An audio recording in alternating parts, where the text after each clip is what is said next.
तो जैसे मुझसे क्वेश्चन कई बार किया गया ना कि भाई एस्ट्रो वास्तु क्यों जरूरी है।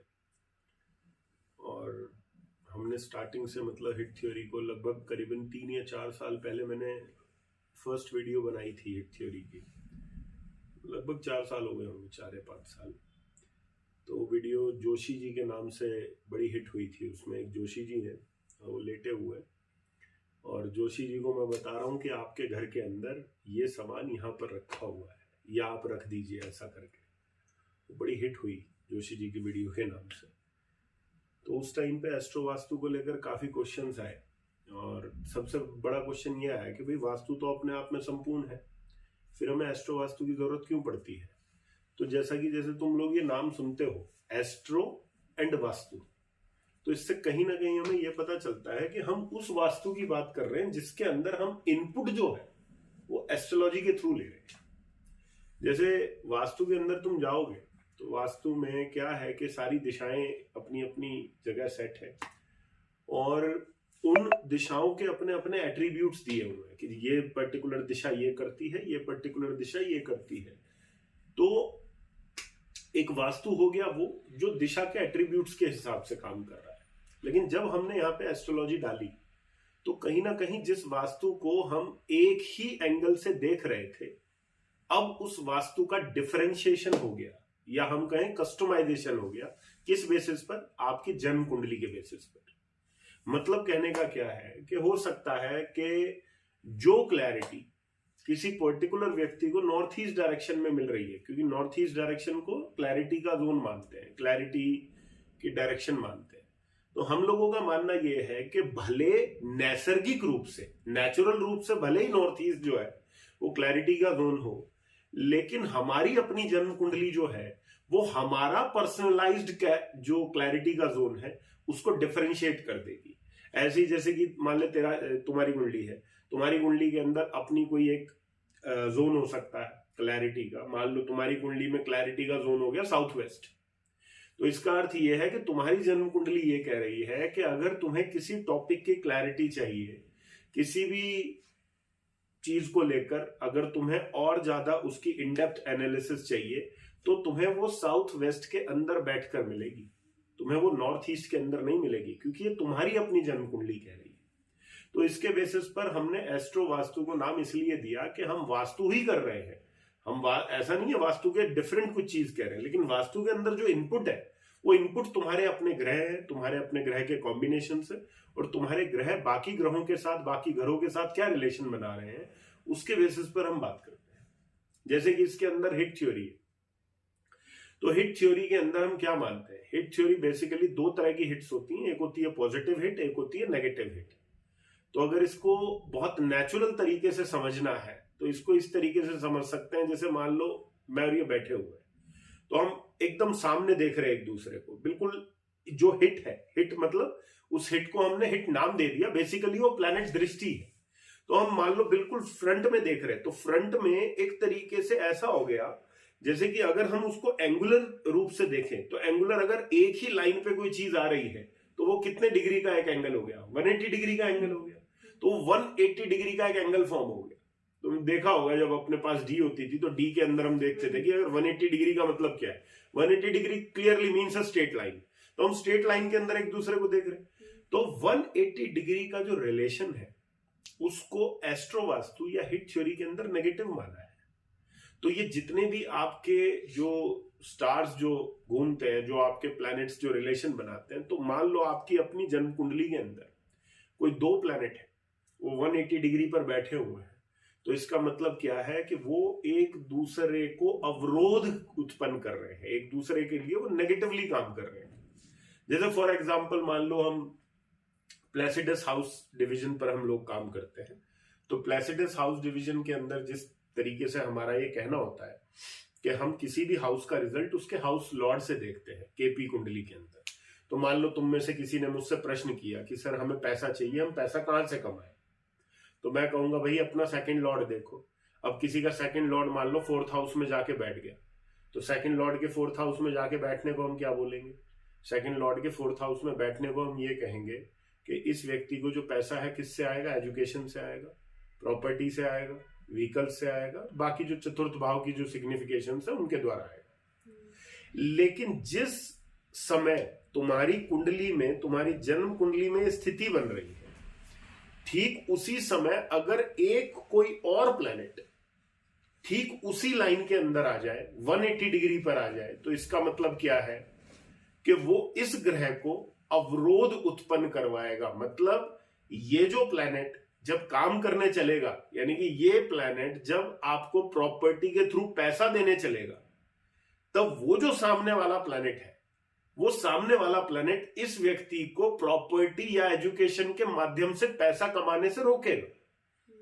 इसलिए भले आप प्रिडिक्शन देके सामने वाले को क्या कह रहे हैं कि भाई प्रॉपर्टी से पैसा कमा लो, अब सामने वाला क्या कह रहा है कि भाई मेरे को अपॉर्चुनिटीज बहुत आती हैं प्रॉपर्टी से पैसा कमाने की, लेकिन जब कमाने चलता हूं तो कोई काम नहीं होता।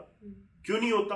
क्योंकि वो 180 डिग्री में जो प्लेनेट आगे बैठ गया सामने से, वो उसको वो चीज करने नहीं दे रहा। अब यहां पर क्या है, इस एस्ट्रो वास्तु की खूबसूरती क्या है कि मान लो तुम्हारा जो सेकंड लॉर्ड है वो कोई एक्स प्लेनेट है, और एक्स प्लेनेट जो है वो वाई प्लेनेट से हिट खा रहा है, 180 डिग्री की हिट खा रहा है, सामने से हिट पड़ रही है उसको। अब वो जो वाई प्लेनेट है वो मान लो मंगल है, मंगल।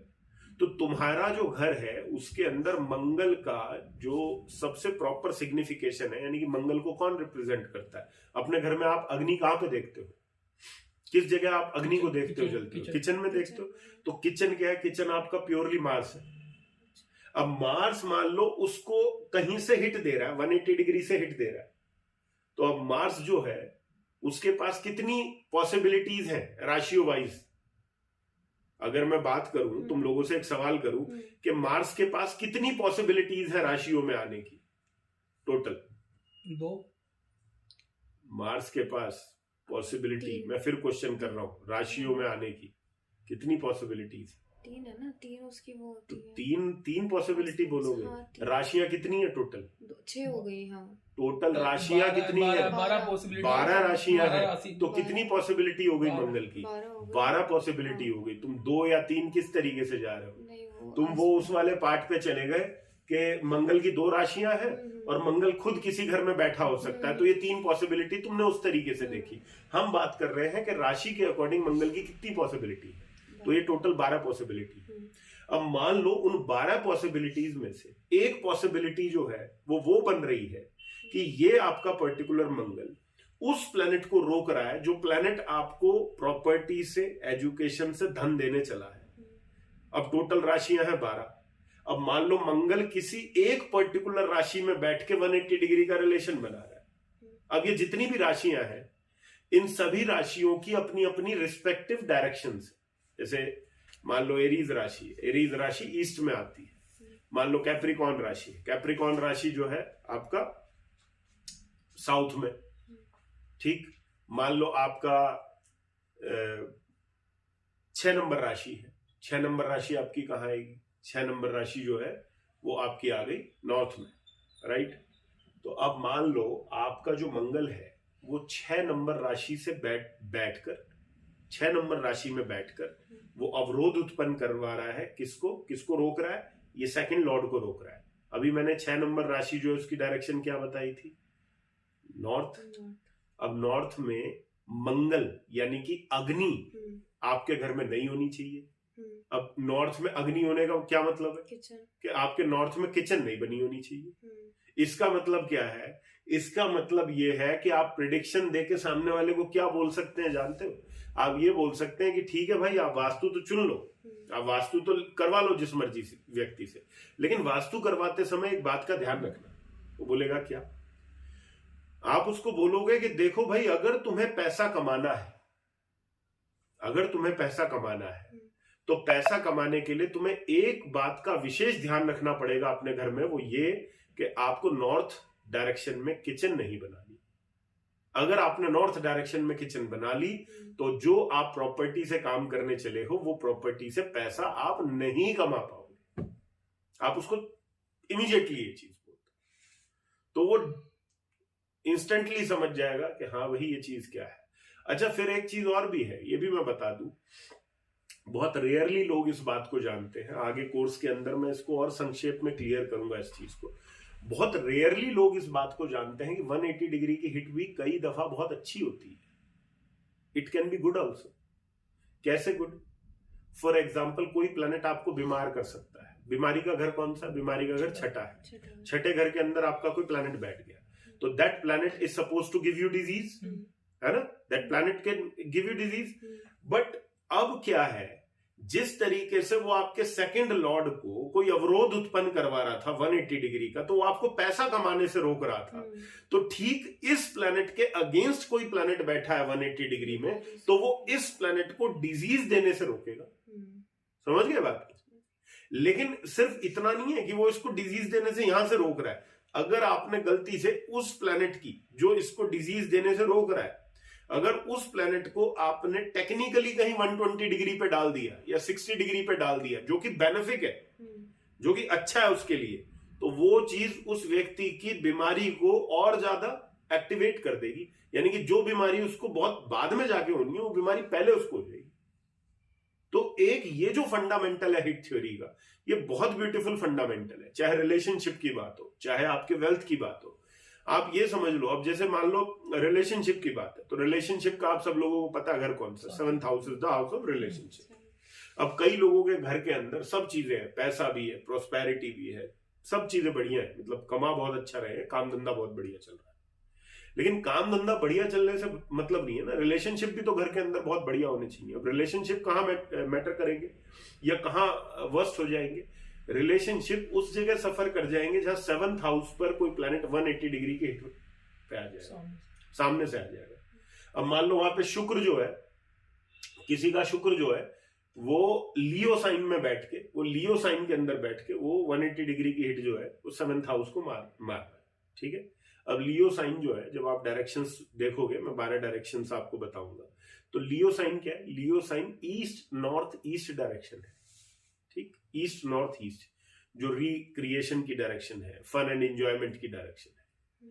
अब आपका जो घर के अंदर बेडरूम है वो साक्षात शुक्र है. यानी कि अगर आपने अपने घर में कायदा बेडरूम को देखना, तो आप शुक्र को देखना.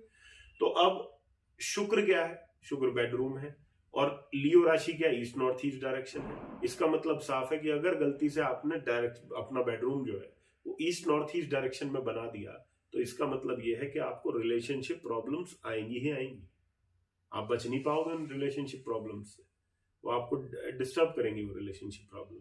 तो आपको बेड कहीं ऐसी जगह पर लेकर जाना पड़ेगा जहां पर वो उस लाइन से हटकर, उस अवरोध वाली लाइन से हटकर कहीं ऐसी लाइन के अंदर फॉल कर जाए जहां से वो 7th हाउस को बेनिफिशियल एस्पेक्ट देना शुरू कर दे, उसको फायदा देना शुरू कर दे. तो ये पार्ट बहुत इंपॉर्टेंट है. और इसमें जो सेकेंडरी पार्ट है, जो और भी इंपॉर्टेंट है, और वो आपको हर घर के अंदर देखने को मिलेगा. जैसे नॉर्मली जब आप ये करोगे तो आपको एक चीज समझ में आएगी. हम किसी भी कुंडली के अंदर जो टाइमिंग ऑफ इवेंट निकालते हैं या किसी का घटनाक्रम देखते हैं कि किसके जीवन में कब कौन सी घटना कब घटित होगी, ये किसके माध्यम से देखते हैं? दशा के माध्यम से देखते हैं. अब दशा के कितनी पॉसिबिलिटीज है? दशा की 12 राशियां थी, प्लैनेट्स कितने टोटल? 9 है. तो पॉसिबिलिटी कितनी है दशा की? 9 टाइप ऑफ पॉसिबिलिटी है. यानी कि या तो मैं केतु की दशा से हूं, या शुक्र की से हूं, सूर्य, चंद्रमा, मंगल, राहु, बृहस्पति, शनि, बुध, केतु, शुक्र, है ना? तो 9 पॉसिबिलिटी आ गई मेरे पास. अब इन 9 पॉसिबिलिटी में से आप भी किसी एक पॉसिबिलिटी से गुजर रहे हो. फॉर एग्जाम्पल, मान लो आप सूर्य की महादशा से गुजर रहे हो और आपको सूर्य की दशा में बहुत प्रॉब्लम्स आ रही हैं, बहुत ऑब्स्टेकल्स आ रहे हैं. क्यों आ रहे हैं ऑब्स्टेकल्स और प्रॉब्लम? वो इसलिए आ रहे हैं क्योंकि सूर्य किस घर को एक्टिवेट किए हुए है? 8वें घर को एक्टिवेट किया हुआ है, जो ऑब्स्टेकल्स को, प्रॉब्लम्स को, पीड़ा को रिप्रेजेंट करता है.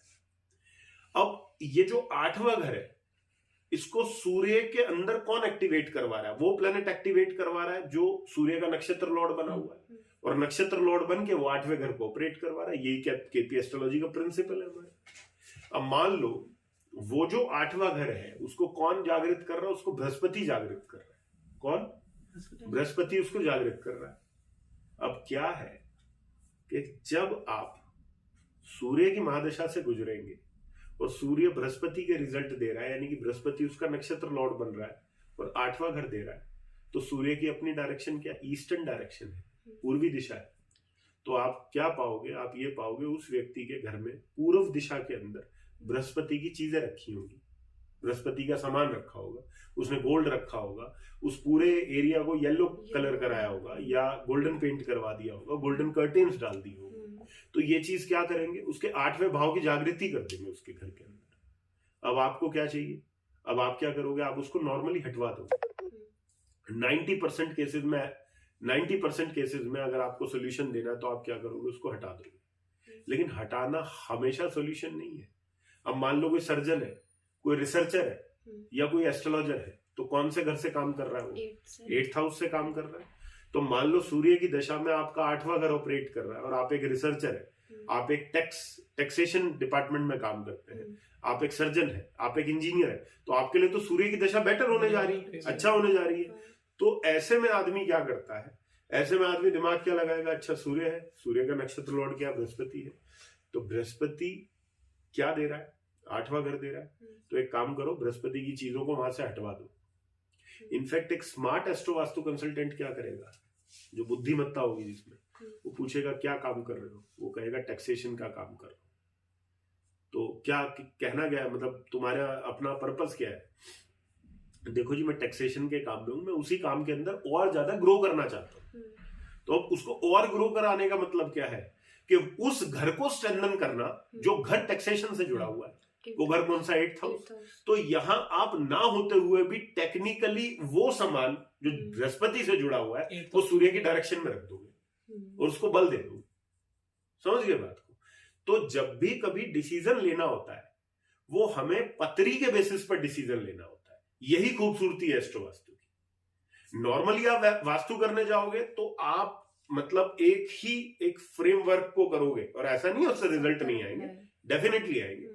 बट जब उस चीज को आप कस्टमाइज्ड रूप से करोगे, यानी कि कुंडली के बेसिस पर करोगे, कुंडली को प्लेटफॉर्म बना के करोगे, तो डेफिनेटली आपके जो रिजल्ट्स है वो और ज्यादा, मैं कहूं प्रिसाइज्ड और ज्यादा एक्यूरेटली आपको मिल जाएंगे। तो ये एस्ट्रो वास्तु का एक सबसे बढ़िया पार्ट है जिसको और टेक्निकली हम सीखेंगे कोर्स के दौरान। और इस बार मैंने जो एक वो बनाया है, एक थ्योरी बोल रहा हूँ, सॉरी, मॉडस ऑपरेंडी बनाई है, वो ये बनाई है कि तुम सब लोग अपने अपने घर के मैप जो है वो लेकर आओगे, तो मैं आपके घर के मैप के अंदर ही आपको बताऊंगा कि अगर आपको जीवन में कभी प्रॉब्लम आएगी तो उस प्रॉब्लम का आधार क्या बनेगा। और देखो प्रॉब्लम तो, जीवन तो इतना बड़ा है, जीवन तो अभी बहुत सालों का है, लेकिन विशेष ध्यान किस चीज पर देना है, विशेष ध्यान देना दशा पर। दशा कौन सी चल रही है, दशा के प्लैनेट्स के साथ में रिलेशन कैसे प्लैनेट्स का बना हुआ है, दशा का प्लैनेट जो अपने आप में स्वयं है वो किस नक्षत्र के अंदर है। तो इन सब चीजों को ध्यान में देकर, उन चीजों को ध्यान में रखकर अपनी वास्तु अप्रोच को आगे लेकर जाना, या एस्ट्रो वास्तु जो डायग्नोसिस है या एनालिसिस है उसको करना, ये ज्यादा